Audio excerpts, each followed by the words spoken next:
Hello everyone, स्वागत है एक बार फिर आप सभी का हमारे सीएफ फाइनल ऑडिट के इस वीडियो में। दोस्तों, I think the most important video for CA final students who are going to appear May 2024 group 1 paper of audit. Audit दोस्तों वो पेपर है जो हम सब जानते हैं कि फर्स्ट ग्रुप में इज द बॉटल नेक। धरती से उड़ाकर चंद्रयान को चंद्रमा तक पहुंचाना अपने आप में एक painstaking time consuming effort है, लेकिन सबसे मुश्किल कार्य उसको वहां पर उतारना है। और ऑडिट पेपर की तैयारी चंद्रयान को चंद्रमा पे उतारने की जैसी है, जिसे अगर आपने शुरू से ही दिमाग में अच्छे से प्लान कर लिया, यस मुझे वहां डिफिकल्टी आएगी इसलिए मुझे उस पर एक्स्ट्रा एफर्ट, टाइम और फोकस देना है, तो हमने ये जंग जीत ली। भारत ने जीती है, यानी हमने जीती है। मैं चॉइस में जीत के बाहर निकलेंगे। तो दोस्तों, ऑडिट में चेंजेस समझना हमारे लिए बहुत इंपॉर्टेंट है। उसका रीजन यह है कि सबसे ज्यादा चेंजेस सीए फाइनल के दोनों ग्रुप के किसी पेपर में अगर हुए हैं तो वो ऑडिट में है। आईबीएस की बात ना करें तो सबसे पहले अपन ऑडिट के चेंजेस का ऑडिट कर लेते हैं। मैंने आपके कंपैरिजन के लिए एक ओल्ड और न्यू का कंपैरिजन दिया है। ऐसा एक वीडियो पहले भी शेयर किया था, आपने वो देखा है, अच्छी बात है, एक बार दोबारा देख सकते हैं। कंटेंट कुछ एक्स्ट्रा है इसलिए। ओल्ड सिलेबस में टोटल 18 चैप्टर होते थे, नए में 19 है। बदलाव कैसे हुए हैं तो चलो पहले अपन इसका ऑडिट करते हैं। Out of 18 chapters, automated environment audit committee, corporate governance, insurance company और टैक्स ऑडिट, ये 4 चैप्टर ढिशकियां हटा दिए, बधाई हो। इसके अलावा company audit, liabilities of auditor, peer review और क्वालिटी रिव्यू, एक ही चैप्टर था ये 3 चैप्टर भी हटा दिए। इसका मतलब 18 में से 7 चैप्टर तो हट गए, तो बचे कितने? सिर्फ 11। लेकिन कंपनी ऑडिट का चैप्टर हट गया, लेकिन इसके कई सारे सेक्शंस उठा के प्रोफेशनल एथिक्स या ऑडिट रिपोर्ट के चैप्टर्स में डाल दिए। तो आज भी कारो हमारे सिलेबस में है, 143 पावर्स एंड ड्यूटीज हमारे सिलेबस में है, 145 सेक्शन हमारे सिलेबस में है। डिस्क्वालिफिकेशंस, क्वालिफिकेशंस ऑफ ऑडिटर 141 सिलेबस में है, और इन्हें अलग अलग चैप्टर्स में इंक्लूड कर दिया है, जो मैं भी समझाता हूं आपको। लाइबिलिटीज ऑफ ऑडिटर नाम का चैप्टर हटा दिया है, हालांकि प्रोफेशनल एथिक्स के चैप्टर का नाम कर दिया है professional ethics and liabilities of auditor, लेकिन उसमें जो कंपनीज एक्ट और इनकम टैक्स एक्ट में लाइबिलिटीज दी जाती थी वो शामिल नहीं की है। तो सिर्फ code of ethics C act की लाइबिलिटीज यहां पर डिस्कस करनी है। तो एक तरह से चैप्टर हट ही गया। Peer review, quality review chapter हट गया, लेकिन इसका सिर्फ एक ब्रीफ चैप्टर 1 क्वालिटी कंट्रोल के अंतर्गत दिया गया है। इसलिए मैंने कहा कि ये मेजरली रिमूव हो गए। इनका मतलब ये हुआ कि 80 to 90% कंटेंट इनका रिमूव हो चुका है। ये जो बचे हुए 11 चैप्टर्स हैं आपके, इन चैप्टर में आप कह सकते हैं 6 चैप्टर बिल्कुल पहले जैसे ही है।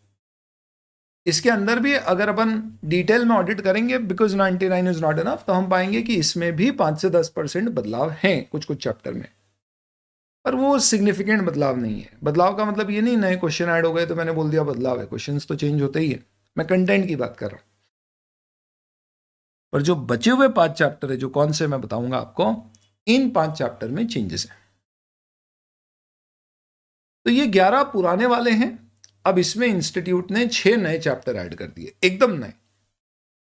डिजिटल ऑडिट, जिसका ऑटोमेटेड से कोई वास्ता नहीं है, इसलिए मैंने इसको डिलीट और इसको ऐड बोला है। ESG है दूसरा चैप्टर, और 800, 2000, 3000, 4000 सीरीज जो 2017 तक आपके सिलेबस में होती थी, 17 के कोर्स में हटा दी, अब वापस से ले आए, फिर आगे जाके शायद हटा देंगे, पर अपन तब तक बाहर हो जाएंगे सीए बन के। मजा आता है इंस्टीट्यूट को सीसॉ करने में। तो हो गए ये 17 चैप्टर, पर सर हैं तो 19। तो पहले ऐसे आपके सिलेबस में होते थे, उसका सिर्फ एक चैप्टर हुआ करता था, चैप्टर 1। हालांकि ऑडिट रिपोर्ट भी एक सेपरेट चैप्टर होता था, but basic standard chapter number 1 overview of standards के नाम से सारे में कवर किए जाते थे। अब उस एक सिंगल चैप्टर को इंस्टीट्यूट ने 4 चैप्टर में बदल दिया, और इन 4 चैप्टर्स में क्या किया गया है? लेट्स से एक में क्वालिटी कंट्रोल रिलेटेड स्टैंडर्ड है, एक में ऑडिट एविडेंस रिलेटेड स्टैंडर्ड है, कंप्लीशन एंड रिव्यू के नाम से, कैसे अलग अलग हेड्स में 4 चैप्टर बना दिए। तो एक गया, 4 आ गए, तो 3 बढ़ गए। और इंस्टीट्यूट ने जब ऐसा हुआ तो उनको लगा कि हे भगवान 20 चैप्टर हो गए, हमें तो बोला था कि कोर्स कम करो, ये तो बढ़ गया, 18 का 20 हो गया। तो उन्होंने बैंक ऑडिट और एनबीएफसी को मर्ज करके एक चैप्टर कम कर दिया, जबकि कंटेंट में कोई बदलाव नहीं है। एनबीएफसी चेंज हुआ है, बैंक ऑडिट से। और एनबीएफसी में चेंजेस 25% है, पर वो बहुत इंपॉर्टेंट है एग्जाम के लिए, क्वेश्चन उसी में से आना चाहिए। तो इस तरह से अगर आप देखेंगे तो टोटल 19 चैप्टर का रिकंसिलिएशन है। अब अपन एक चैप्टर वाइज अंडरस्टैंडिंग लेते हैं, फिर उसके बाद अपन डिस्कस करेंगे कि अपने को तैयार कैसे करना है अगर अपन ओल्ड कोर्स में पढ़ चुके हैं। और ये मैं सारे स्टूडेंट्स को पॉइंट में दिमाग में रखते हुए बता रहा हूं, ना कि सिर्फ वो स्टूडेंट जिन्होंने फास्ट से बैच लिया। नॉर्मली न्यू पहले आना चाहिए था, मैंने ओल्ड दिया है और यहाँ पे न्यू दिया है, मुझे कंपेयर करने में थोड़ा समझाने में इजी रहे, इसलिए ये चेंज हो गया। क्योंकि ये जो मैं कह रहा था, ये जो एक सिंगल चैप्टर था, इसके बदले में 4 चैप्टर आ गए। ये है क्वालिटी कंट्रोल, ये है chapter 2 audit principles responsibility, audit evidence और कंप्लीशन और रिव्यू। तो चैप्टर 1 की जगह ये 4 चैप्टर हो गए। 2 प्लानिंग स्ट्रैटेजी एंड एग्जीक्यूशन, 3 हो गया planning strategy execution. Just that कि इसमें एसएएस के रेफरेंस ऐड हो गए, 2-3 पैराग्राफ प्लस माइनस हो गए। रिस्क असेसमेंट इंटरनल कंट्रोल, अभी भी रिस्क असेसमेंट इंटरनल कंट्रोल है, एक मटीरियलिटी का एक छोटा सा डिस्कशन उसमें ऐड कर दिया और एसएएस के रेफरेंस ऐड कर दिए। ये तो हट ही गया पूरा। तो R is for removed, S is for same, C is for changed. Audit of limited company में section 139 appointment of auditor 140 removal हट गया। हालांकि 139 140 अब अपने को कहाँ पढ़ना पड़ता है, तो वो कोड ऑफ एथिक्स में आ गया। क्यों? क्योंकि एक क्लॉज है आपका शेड्यूल 1 पार्ट 1 क्लॉज 9 जो कहता है 139 140 का कंप्लायंस चेक करो, तो वो इनडायरेक्टली वहां पे पढ़ना है और वहां पे शामिल भी किया है। तो 139 140 वहां पे डिस्क्वालिफिकेशन, क्वालिफिकेशन और 144 अदर सर्विसेज प्रोहिबिटेड है। ये सब देखो, ये मैंने एरो बताया, ये सब प्रोफेशनल एथिक्स में ऐड कर दिए। और 143 145 और कारो, ये 3 चीजें ऑडिट रिपोर्ट के चैप्टर में शामिल कर दी। तो इसका मतलब ये हो गया कि जिस गहराई में वहां पहले था उतनी गहराई में नहीं है। कारो तो एज इट इज मेरे हिसाब से सेम डेप्थ में है, आपको पढ़ना है, और बचे हुए सेक्शंस भी इंक्लूडेड है। 143 फुल डेप्थ में पढ़ना है, कारो फुल डेप्थ में पढ़ना है, जो जो रिपोर्टिंग के चैप्टर में है। और एथिक्स में जो चीज़ें आई है उसको एथिक्स के पर्सपेक्टिव से पढ़ना है, राकी कंपनी ऑडिट के पर्सपेक्टिव से। तो ये 3 सेक्शन पूरे डिटेल में डेप्थ में पढ़ना है और ये एथिक्स के पर्सपेक्टिव से पढ़ना है। तो पूरी तरह से कंपनी ऑडिट खत्म नहीं हुआ। तो ऑडिट रिपोर्ट का चैप्टर इस कारण से चेंज हो गया कि उस चीज़ में नई चीज़ें आ गई, प्लस आपके ऐसे 720 तक के सारे आ गए, पहले भी थे, पहले मॉड्यूल के अलावा अमेंडमेंट्स में कवर करते थे। खैर, audit committee corporate governance remove हो गया, सेल्फ फेस मॉड्यूल में पढ़ेंगे आप। कंसोलिडेटेड फाइनेंशियल स्टेटमेंट सेम है, इसे अब ग्रुप ऑडिट का नाम दे दिया। ऑडिट ऑफ बैंक सेम है, अंदर आप देखेंगे तो 5-10% चेंज दिखेगा, अदरवाइज इसके अलावा कोई चेंज नहीं है। पर इसे और एनबीएफसी को मर्ज कर दिया। एनबीएफसी में कहूँगा चेंज हो गया है। इंश्योरेंस कंपनी रिमूव हो गया है। Tax audit, audit under fiscal loss remove हो गया है, उसे अब आप इनकम टैक्स में पढ़ेंगे। पब्लिक सेक्टर अंडरटेकिंग सेम है, हालांकि इसमें भी आप अंदर देखोगे तो आपको 10-1% चेंज मिलेगा, पर इतना छोटा सा है तो सेम लिखा है। लाइबिलिटीज ऑफ ऑडिटर रिमूव हो गया है। देखने में लगता है यहाँ पर ऐड हुआ है, पर ऐसा वाकई नहीं है, सिर्फ सी ऐड की लाइबिलिटीज है। इंटरनल ऑडिट, मैनेजमेंट ऑडिट और ऑपरेशनल ऑडिट चेंज वाला चैप्टर है, क्योंकि इसमें इंटरनल ऑडिट रखा है और ये दोनों डिलीट हो गए। और इंटरनल ऑडिट में हल्के से कुछ एडिशंस चैप्टर में किए हैं। ड्यू डिलिजेंस, इन्वेस्टिगेशन और फॉरेंसिक्स में ड्यू डिलिजेंस और इन्वेस्टिगेशन मोर और लेस सेम है, फॉरेंसिक ऑडिट में कुछ चीज़ें ऐड की। इंस्टीट्यूट ने मॉड्यूल में नाम इसको फॉरेंसिक अकाउंटेंट किया है, लेकिन अभी भी इंडेक्स में वो एरर करेक्ट नहीं हुई है, इसलिए यहाँ पे आपको ऑडिट लिखा हुआ मिल रहा है। एक्चुअल में ऐसे है कि मॉड्यूल में ये, बट अब इसको नाम फॉरेंसिक अकाउंटिंग दे दिया है, क्योंकि फॉरेंसिक ऑडिट आप देखेंगे तो बायोलॉजिकल मैटर्स, अदर मैटर्स का भी हो सकता है, मर्डर, खून खराबे का, और वो हमारे ऑब्वियसली स्कोप से बाहर है, तो इसको नाम फॉरेंसिक अकाउंटिंग कर दिया। पीयर रिव्यू, क्वालिटी रिव्यू हटा दिया है, मैंने लिखा है रिव्यू, क्योंकि उसका बहुत ही छोटा सा पार्ट क्वालिटी कंट्रोल में ऐड किया गया, सिर्फ 1-2 पैराग्राफ। और प्रोफेशनल एथिक्स सेम है, एस लिखा है, मतलब बिल्कुल सेम है, कोई दिक्कत नहीं है। तो इस तरह से ये आपका एक रिकंसिलिएशन हो गया ओल्ड टू न्यू का। अब सवाल आता है कि हमको तैयारी कैसे करना है। बहुत सिंपल है, तैयारी करना नहीं है, समझना तैयारी कैसे करना है। ये न्यूली एडेड में तो कोई डाउट ही नहीं है कि आपको ये 100% पढ़ना पड़ेंगे। और ये सारे के सारे चैप्टर के रेगुलर बैच के वीडियोस फास्ट की ऐप पर मैंने अपडेट कर दिए हैं प्रीवियस बैच के स्टूडेंट्स के लिए। अगर आपकी फास्ट की ऐप की वैलिडिटी एक्सपायर हो गई, आप एक्सटेंड करा सकते हैं।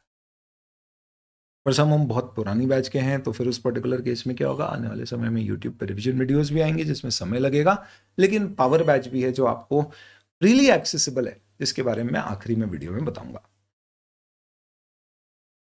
और वो सारे स्टूडेंट्स के लिए है, फास्ट के स्टूडेंट्स के लिए फ्रीली एक्सेसिबल है, भले ही आप 3 साल पुराने स्टूडेंट हैं, स्टूडेंट फास्ट के।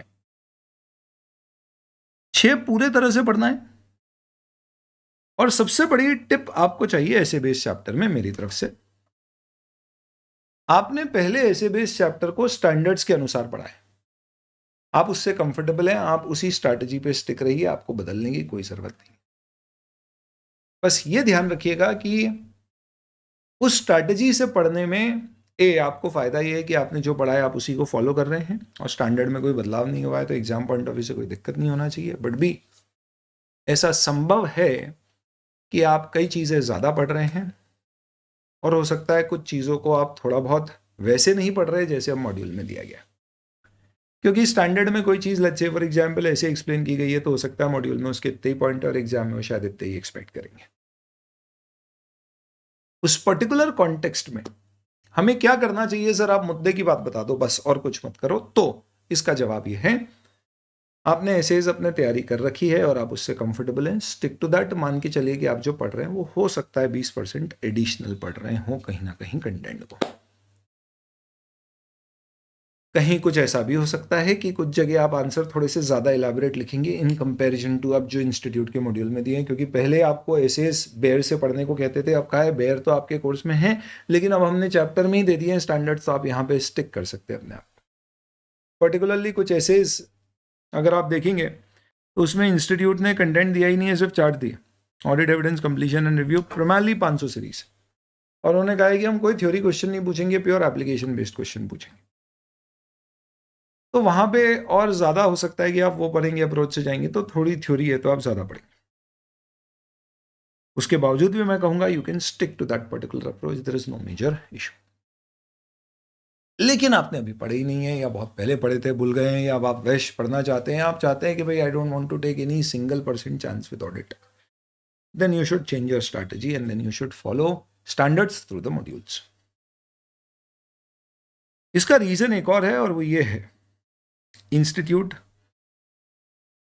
ने सेक्शन वेटेज दिया है कि कौन से चैप्टर का कितना वेटेज है, और इसमें इंस्टीट्यूट जिन लोगों से पेपर बनवा रहा है, to the best of my knowledge हमेशा ही ऐसा होता है, लेकिन न्यू कोर्स में स्पेसिफिकली पेपर मेकर्स को ये वेटेज शेयर किया गया और कहा गया है कि आप पेपर जो बनाएंगे इस वेटेज को ध्यान में रखते हुए बनाएंगे, जिसमें चैप्टर 1 to 11 जो आपके सारे स्टैंडर्ड बेस्ड चैप्टर है, मोर और less standard based, company audit, कारो, ये सब आ गया इसमें, जिसका क्लियर वेटेज है 45 to 55%, यानी आधा वेटेज इसका है। ये सारे स्टैंडर्ड बेस्ड चैप्टर है, और इसके अलावा जितने भी चैप्टर्स हैं उसका रिमेनिंग वेटेज है, जिसमें प्रोफेशनल एथिक्स का अच्छा खासा वेटेज कर दिया है, जो कि 17 से 24% है, which is in that sense a good thing, क्योंकि अब एथिक्स का इंपॉर्टेंस इतना है कि हर सब्जेक्ट में आखिरी में आपको एक एथिक्स का चैप्टर मिलेगा। तो अभी ऑफ लेट एथिक्स का वेटेज आप देखते थे तो 12-12 मार्क के भी क्वेश्चन आते थे, कई बार 2 ही क्वेश्चन आए डिस्क्रिप्टिव में, जो नॉर्मली 3 या 4 आते थे। इस बार अपन डेफिनेटली एक्सपेक्ट कर सकते हैं 12 से 16 मार्क का एथिक्स होगा। तो अगर मैं एथिक्स और एसेज इन दोनों को जोड़ लगा दूं तो इजीली मैं कह सकता हूं कि मेरा जो 70 मार्क का डिस्क्रिप्टिव पेपर है उसमें से बड़ी आसानी से 45 ऑड मार्क्स इससे कवर होना चाहिए, और बचे हुए बाकी के सारे चैप्टर्स। तो एसेज क्रिटिकल है, इंपॉर्टेंट है हमारे लिए उस तरह से। हैविंग सेड दैट, अगर आप एकदम क्लियर स्ट्रैटेजी लेना चाहते हैं तो what we have done is regular batch 100% new course आने के बाद ही सब कुछ रिकॉर्ड हुए सारे lecture, same with faster, same with power job शुरू होगी, कोई ब्लेंडिंग नहीं, कोई एक भी पुराना लेक्चर नहीं। 1 जुलाई नया कोर्स आया, इंस्टीट्यूट का मटेरियल आया, उसके पहले का एक भी लेक्चर कहीं भी किसी भी पर्टिकुलर स्टेज पे रेगुलर फास्टर किसी भी बैच में नहीं हो ही नहीं सकता, क्योंकि पूरी किताब चेंज कर दी, और किताब पूरी अब कैसी बनाई है, ICAI के मॉड्यूल के अनुसार बनाई। मैं आपके 2 मिनट लेना चाहूंगा इस चीज को आपको समझाने के लिए, बताने के लिए। Randomly let's say for example institute का मॉड्यूल हमारे पास है, वहाँ से मैं आपको बता देता हूँ. लेट्स से फॉर एग्जांपल ये I have, let's say, for example, this particular chapter, which is what, chapter 4, motility risk assessment and all. तो जैसे पिंग में मार्क्ड है कि ये जो पिंग में है ये पुराने स्टडी मटेरियल में नहीं था, नए में है, ऐसा है, ठीक है. ये इसका पूरा इस तरह का कंटेंट है. सेम लॉजिक पे what we have done is we have design the new content. तो आपकी ये जो ऑडिट ब्रह्मास्त्र की बुक है, इसको भी ऐसे ही बनाया है कि क्योंकि इंस्टीट्यूट ने कहा 45 to 55% 1 to 11 चैप्टर है, तो हमने ब्रह्मास्त्र आपकी वॉल्यूम 1 में 45 to 55% कवरेज है, चैप्टर 1 to 11 कवर्ड है यहाँ पे, सारे स्टैंडर्ड बेस्ड चैप्टर. और ये कैसे कवर किए गए आप देख सकते हैं, पूरे स्टडी मटेरियल को कवर किया है विद कलर कोडिंग्स, इंपॉर्टेंट चीज़ों को हाईलाइट करते हुए ताकि आप उस पर फोकस कर सके, कीवर्ड्स को बताते हुए. तो जैसे ये चैप्टर 1 है तो ये इस तरह से पूरा प्रेजेंटेड है. This is the book. ये रेड ब्रैकेट क्या है, ये वो चीज़ें हैं जो एसेज में हैं, ICAI के मॉड्यूल में नहीं है, पर इस पे पास में क्वेश्चन आए तो मुझे लगता है इंपॉर्टेंट है, इसलिए मैंने इसे किताब में डाल के रेड ब्रैकेट दे दिया है, ये कहते हुए कि भैया ये ICAI के मटेरियल में नहीं है लेकिन अपनी ब्रह्मास्त्र में. ऐसा कुछ भी नहीं है जो ICAI के मटेरियल में और ब्रह्मास्त्र में नहीं है, पर ऐसी कुछ चीज़ें जो एक्स्ट्रा है वो रेड ब्रैकेट दी हुई है. और ये पूरे कंटेंट का मुश्किल से 10% होगा. आप देखेंगे, मैं आपके सामने किताब खोल के बैठा हूँ, आपको दिखेगा कि ये कोई सब्सटैंशियल पोर्शन एज सच नहीं होगा. शुरू के चैप्टर में फिर भी है, आगे जाएंगे तो और कम हो जाएगा, देख सकते हैं आप. तो ये इस तरह से पूरे चैप्टर डिजाइन किए गए. अब लेट्स से फॉर एग्जांपल अब आप देख सकते हैं क्या किया इंस्टीट्यूट ने.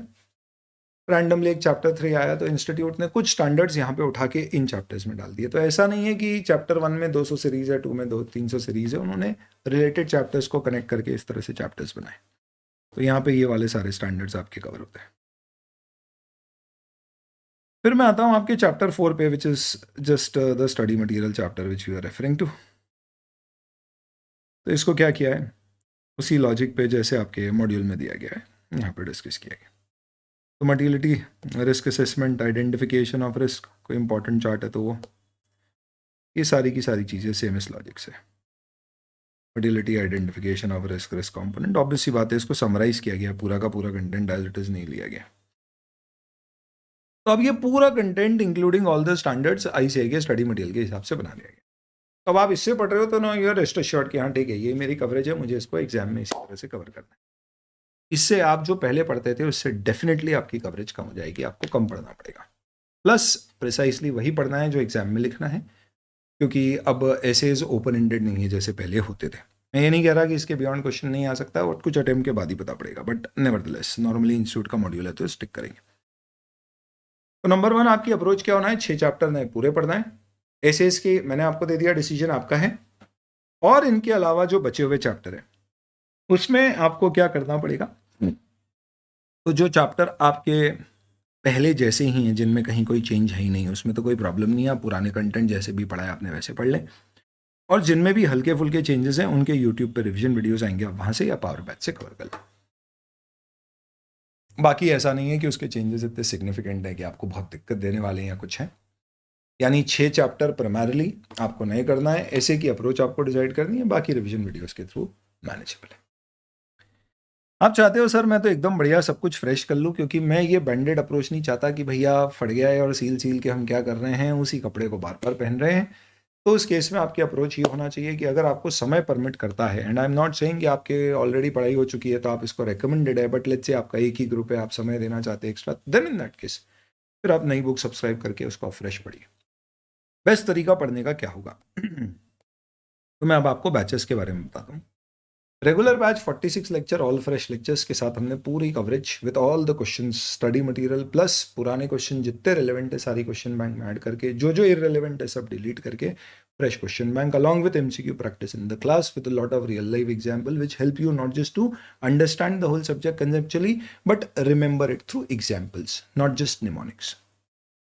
फास्टर में क्या होता है, प्रैक्टिकल लाइफ सिनेरियोज का यूजेज कम हो जाता है, स्पीड थोड़ी सी बढ़ जाती है, कवरेज 100% होती है.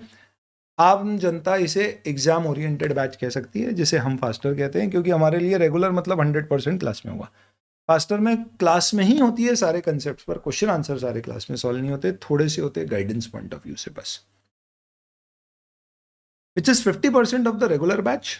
और कितना समय किस पे दिया है, ये ट्रांसपेरेंसी के लिए इस पर्टिकुलर पीडीएफ फाइल जो मैं आपके साथ अभी शेयर करूंगा, मैंने आपको ब्रह्मास्त्र का इंडेक्स भी दे दिया है ताकि आपको समझ में आ जाए कि ये जो किताब कुछ 600 ऑड पेजेस की है हमारी, सर ये तो बहुत ज़्यादा होते हैं। तो आप देखेंगे इसका कंटेंट ऐसा है कि अगर मैं इसको नॉर्मल एक A4 साइज़ की किताब में, जैसे नॉर्मल फॉन्ट में लोग मार्जिन्स छोड़ छोड़ के थोड़ी थोड़ी बनाते हैं, अगर मैं उसमें लेके आऊँगा तो ये शायद 300 साढ़े 300 पन्ने में पूरी किताब आ जाएगी। मेरा उद्देश्य किताब को ये बताना नहीं है कि भाई 300 पेज में 350 पेज में पूरा ऑडिट हो रहा है, क्योंकि फिर फोकस उस चीज़ पे चले जाएगा। फोकस ये है कि बच्चा जब पढ़े किताब से तो उसको लगे कि हाँ पन्ने के बाद मैं पन्ने पढ़ता जाऊँ, ना कि एक ही पन्ने पे मेरा बहुत सारा कंटेंट आ जाए और उसे लगे कि फटाफट मेरे क्या होते जा रहे हैं, चीज़ें कवर होती जा रही। और इसलिए 2 वॉल्यूम में देते हैं कि एक किताब आपकी एवरेज 300 पेज के आसपास की रहेगी, तो it is handy also for you to use. Question bank अभी किस पर्टिकुलर चैप्टर में कितने क्वेश्चन है सब ट्रांसपेरेंटली अवेलेबल है। एमसीक्यू बुक बनाई गई है हर पर्टिकुलर चैप्टर के कितने एमसीक्यू, जिसमें आईसीआई ने अपनी ऐप में और वेबसाइट पे आप लॉगिन करते हैं तो पोर्टल में एमसीक्यूज ऐड किए, वो सारे इसमें इनकॉर्पोरेट कर दिया मैंने। बुक पब्लिश हुई थी तब तक की, which is almost like a month 2 month ago का एडिशन अभी अवेलेबल है। रेगुलर बैच में कौन सा चैप्टर कितना टाइम दिया है और क्या सीक्वेंस रहा है, सब ओपनली अवेलेबल है। फास्ट ट्रैक बैच में किस चैप्टर को कितना टाइम दिया है, सब openly available. Fast track batch हम क्या करते हैं, नॉर्मली हम लोग 3.5 आवर्स की लेते थे एक सेशन, तो 17 सेशन होते थे, इस बार 20 सेशन हुए और मैंने उन सेशंस को 1.5 घंटे के ब्लॉक्स में बांट दिया ताकि बच्चा शुरू करे तो ये नहीं लगे कि यार 3.5 घंटे का सेशन देखना है, उसे लगे अरे 1.5 घंटे का तो सेशन है, चलो उठाओ एक बार देख लो। भले ही आप एक साथ दोनों सेशन नहीं देख पाए, आप एक एक सेशन रोज देखेंगे तो भी कोई दिक्कत नहीं है, किसी दिन डबल देख लिया, किसी दिन एक, depending on what your plan is. तो इस तरह से ये बैचेस आपकी रेगुलर और फास्ट ट्रैक है। अगर आपको सिस्टमैटिकली कवर करना है इस पॉइंट ऑफ टाइम पर तो आप फास्ट ट्रैक ले लीजिए, मोर देन सफिशिएंट है। ऑब्वियसली बात है, अभी आप इंटर पास करके आए और आगे आपके एग्जाम चाल फिर बात है, यानी अभी मे अटेम्प्ट नहीं है तो आप रेगुलर पर जाइए आंख बंद करके, और इसके अलावा कुछ दिमाग मत लगाइए, मेरा रिकमेंडेशन है। लेकिन आप ऑलरेडी कवर कर चुके हैं, आपको क्लासेस की कोई ज़रूरत नहीं है, बस आप चाहते हैं कि मेरे साथ रिवाइज कर लो तो पावर में आ जाओ। 2 फरवरी से शुरू करेंगे, 1 और 2 फरवरी। सुबह 7 से 11:30 का इसका टाइमिंग होगा, 2-2 घंटे के 2 स्लॉट, बीच में आधे घंटे का ब्रेक, एकदम सिंपल। और क्या करेंगे, रिवीजन करेंगे, पूरे के पूरे सारे के सारे टॉपिक्स रिवाइज कर देंगे, कंसेप्चुअली फटाफट समझा दूंगा और याद कराने की जितनी कोशिश हो सकेगी करके, साथ में पूरा का पूरा आपको करवा के एग्जाम फोकस कहाँ पर है, क्या चीज़ें एग्जाम में आती है, कौन से क्वेश्चंस आपको किस तरह से हैंडल करने हैं, उसका एक क्विक गाइडेंस इस तरह से कवर करा देंगे। ये फर्स्ट टाइमर्स के लिए ज़रा भी नहीं है। कोई सोच रहा है कि मैं इससे ऑडिट तैयार कर लूँगा, ऐसी एक्सपेक्टेशन लेके नहीं आना है। कोई बोल रहा है मैंने बैच कर लिया पर मैं सब भूल गया हूँ, उनके लिए रेलिवेंट है। आपको पता है एक बार सारी चीज़ें हैं, अब आप उसको वापस से जोड़ना पिरोना चाहते हो ताकि सब रिकॉल हो जाए। 4 घंटे की क्लास, आधे घंटे के ब्रेक के अलावा, और उसके साथ में आपने 4 घंटे डेली बेसिस पे क्या करना है, पढ़ाई सेल्फ स्टडी करना है अलॉन्ग विद क्वेश्चन आंसर। हर दूसरे तीसरे दिन आपको एक टेस्ट देना है 50 मार्क का, 1.5 घंटे का। ऐसा करके 12 दिन के अंदर अंदर अपन साथ में पूरा रिवाइज कर लेंगे। इसमें सारे नए चैप्टर्स कवर हो जाएंगे, इसमें सारे अमेंडमेंट वाले चैप्टर्स कवर हो जाएंगे, इसमें बाकी के सारे चैप्टर्स कवर होंगे। एग्जाम फोकस के साथ होंगे, ऐसा नहीं है, सब इक्वल डेप्थ में कवर होंगे। कहीं ना कहीं एबीसी फोकस जो इंस्टीट्यूट ने एग्जाम का पेपर पैटर्न के हिसाब से दिया है, सजेशन दिया है, उसके बेसिस पे होगा।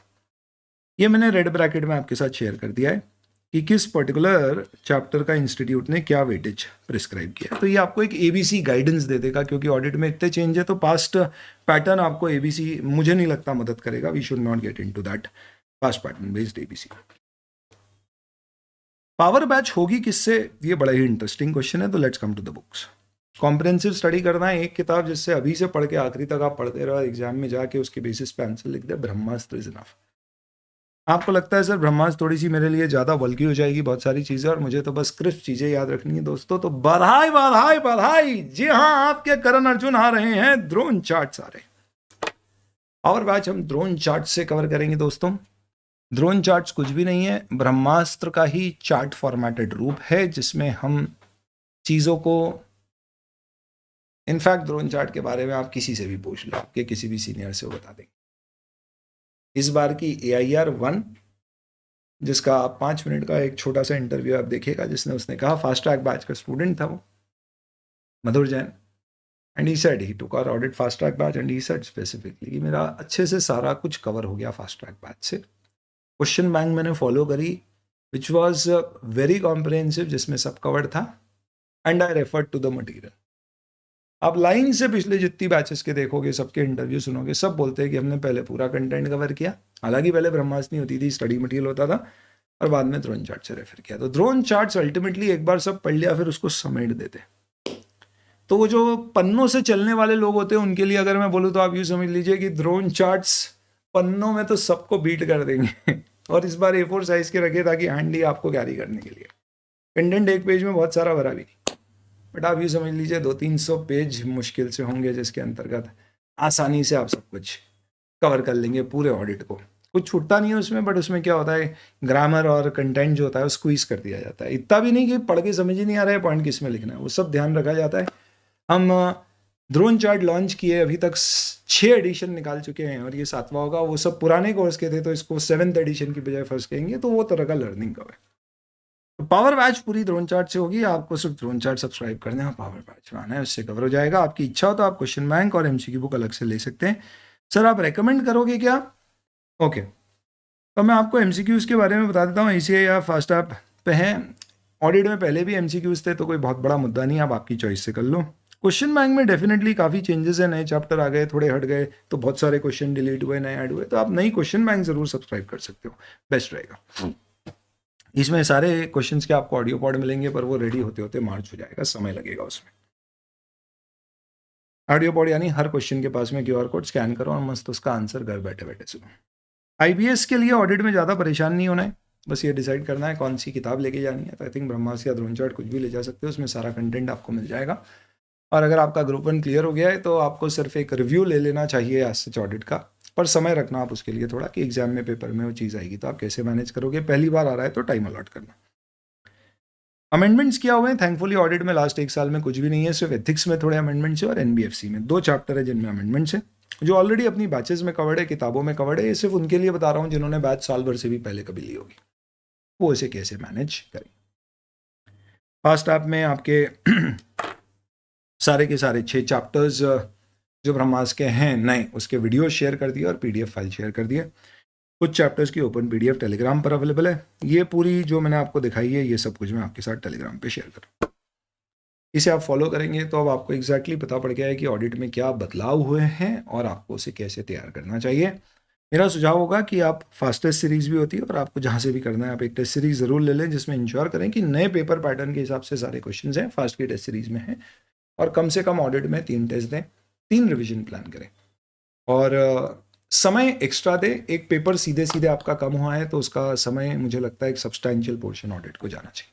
Wish you all the very best. जितने सारे आपके सवाल है एग्जिस्टिंग स्टूडेंट नए स्टूडेंट्स के, सब कमेंट्स में डालिए। पावर बैच का एक सेपरेट अनाउंसमेंट वीडियो होगा जिसमें मैं सारी डिटेल शेयर करूंगा। 16 तारीख से FR की और IDT की power batch, Riddhi ma'am IDT की लेंगी, FR की I'll be taking। उसके बाद 2 फरवरी से ऑडिट की and then after that AFM की आदिश जैन सर के साथ। तो ये सारी पावर बैचेस भी प्लान्ड है। Thank you very much and wish you all the very best. Stay connected in Telegram group, link in the description for any of your queries. Bye.